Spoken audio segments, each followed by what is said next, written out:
Rogelio de Leonardi, motivo de esta rueda de prensa. Bien, estamos acompañados, sentimos mucho orgullo militante por esto, con los compañeros de la Alameda, que lo va a definir mejor el compañero Gustavo, promocionando la presentación de este libro, que es de su autoría y que contempla la correspondencia personal, compañero Gustavo, con el Papa Francisco durante algunos cuantos años, seguramente. Creo que son más de 516 cartas.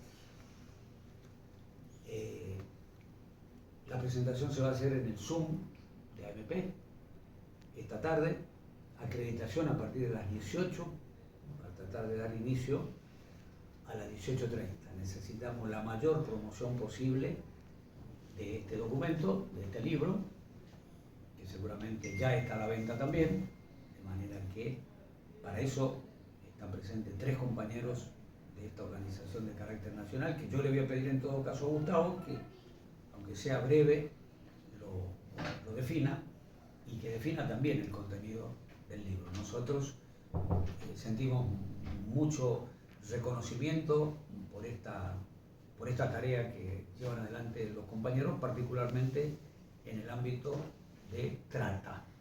A ver cómo lo definimos. Bueno, básicamente este libro trata sobre el vínculo que durante 17 años mantuvimos con Bergoglio y luego con el Papa Francisco. En mi caso particular fue una amistad personal que no solamente se circunscribió al apoyo concreto del Papa en las luchas de la Alameda contra la trata, el trabajo esclavo, la explotación infantil, el crimen organizado, por la vida, la libertad y la dignidad, sino que también se extendió al plano familiar, al plano amistoso, al plano de incluso intercambiar pareceres en torno a los viajes apostólicos, a la guerra, al cambio climático, a las reformas económicas en el Vaticano, a lecturas sobre la Biblia o relecturas sobre la Biblia, porque en mi caso, como el de muchos millones de personas en el mundo, bajo el impacto del magisterio de Francisco, bajo el impacto de la coherencia entre su hacer como buen samaritano, entre su predicar y su acción práctica, muchos volvimos a releer de alguna manera el Evangelio, volvimos a releer la Biblia, y ahí Francisco, en ese diálogo con un militante de las periferias, vuelve a reconstruir figuras emblemáticas como en su momento fueron San Pablo, Jeremías, Job, Esther, Judith, varios personajes que sirven de alguna manera para interpretar algunos momentos presentes de la humanidad. Habla de las guerras, como les decía anteriormente, habla del genocidio en Gaza, por supuesto. Es una relación en la cual fue muy presencial durante los años que estuvo en Buenos Aires, más acotada cuando estuvo en Roma, pero muy periódica en cuanto a la correspondencia. Cuando hablo de 516 cartas, hablo de 516 cartas de él.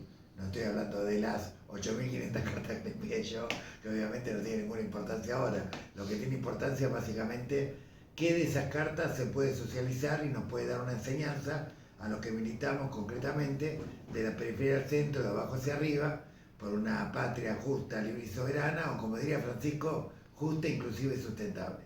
Este libro ya la primera edición se agotó porque se vendió masivamente en Salta, Jujuy, Santiago del Estero, Catamarca y Tucumán. Hicimos toda la zona del NOA.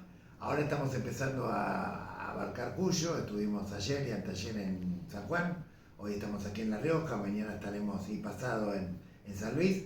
Y en breve iremos a Mendoza también. Y la idea de alguna manera es trabajarlo por todo el país porque sabemos que a Francisco mucha gente lo ama. No solamente los que son católicos, sino también los que son humanistas. Es el humanista más destacado que tuvo este siglo, es el argentino más importante de la historia argentina y es quien mejor representó el Evangelio, digamos, de los últimos papas que se conocieron. ¿Cómo lo conociste a él? ¿En qué momento? Y hagan quilombo, ¿qué opinión le merece? Hagan lío, él hablaba de quilombo también, quilombo en sentido, Sí. significa, como ustedes saben, los refugios que hacían los esclavos cuando se escapaban y se organizaban para resistir y sostener su libertad. A Francisco lo conocimos en el 2008, cuando la Alameda tenía un montón de atentados perpetrados por dueños de talleres clandestinos, por dueños de prostíbulos, por sectores de la policía corrupta que denunciábamos, atentados que significaban balazos en la sede, significaba golpizas a personas que hacían denuncias. A mí mismo también he recibido, de hecho, algunas molotov en la puerta de mi casa, me rompieron la cabeza también, lo pueden encontrar esto en internet, es de público conocimiento. O sea, cuando estábamos en una situación realmente donde nosotros queríamos seguir tomando las denuncias de los vecinos y del pueblo y seguir impulsándolas tanto en la justicia como en los medios, en un momento donde ni siquiera había ley de trata, era un poco la ley de la selva. Bueno, en ese momento corríamos un riesgo de vida muy serio y Bergoglio era el único que como padre, como sacerdote, en sus homilías hablaba de estos temas. Por lo tanto, con independencia de las creencias de nuestra organización, que nuestra organización era plural, tenía gente creyente, no creyente, agnóstica, atea, de todo tipo, fuimos a verlo para que nos ofrezca protección. Protección porque si no íbamos a terminar flotando al Río de la Plata. La próxima denuncia que teníamos antes de conocerlo era a 35 narcoprostíbulos que estaban en los alrededores de la Superintendencia de la Policía Federal, con lo cual la cosa cada vez estaba más espesa. Bueno, Bergoglio reaccionó inmediatamente, realizó una misa a favor de los cartoneros, los costureros, una misa por una sociedad sin esclavos ni excluidos, que fue muy potente, con un mensaje de denuncia muy claro.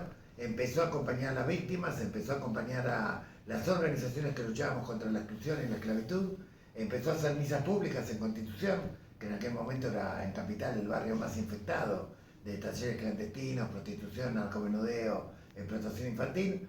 Y bueno, y a partir de ahí y de la coherencia que nosotros observamos en él vino a bautizar a costureros a la sede de la Alameda, vino a honrar a un periodista movilero que había muerto súbitamente joven, muy comprometido con estas luchas, vino también varias veces a compartir el pan con los más pobres y necesitados que vienen a nuestro centro comunitario.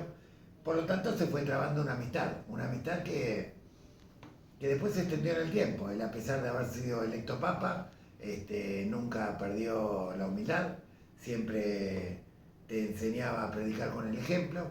Es más, creo que fue no solamente el argentino más importante de la historia argentina, sino quien ocupó el cargo más alto, porque fue jefe de Estado en definitiva también, más allá del carácter de jefe religioso, y como uno de los jefes de Estado más importantes del mundo, que haya vivido en un cuarto tan pequeño como este, en Santa Marta, que haya renunciado al 70% del salario, al Palacio Apostólico, que sus viajes se hayan centrado en la periferia, que haya tratado de trabajar siempre por la fraternidad humana, y que hasta el último de sus días predicó con el ejemplo.